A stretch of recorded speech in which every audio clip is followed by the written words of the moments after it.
കുവൈത്തിന് പിന്നാലെ ബഹ്റൈനു നേരെയും ആക്രമണം വ്യോമ പ്രതിരോധ സേന പ്രതിരോധിച്ചു. ആളപായമോ നാശനഷ്ടമോ ഇല്ല.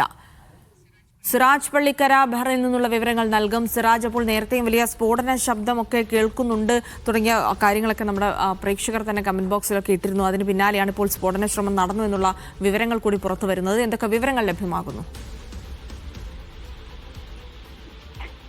ബഹ്റൈനിൽ ഇന്ന് പുലർച്ചെ 4:30ഓടെയാണ് ഇറാന്റെ ആക്രമണ ശ്രമം വീണ്ടും ഉണ്ടായത്.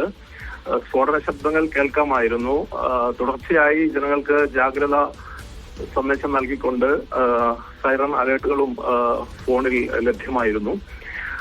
തുടർച്ചയായി സൈറൺ ശബ്ദങ്ങൾ മുഴങ്ങുകയും അതോടൊപ്പം തന്നെ ആളുകൾ വളരെ സേഫായ സ്ഥലങ്ങളിലേക്ക് മാറി നിൽക്കണമെന്ന് അധികൃതർ മുന്നറിയിപ്പ് നൽകുകയും ചെയ്തു.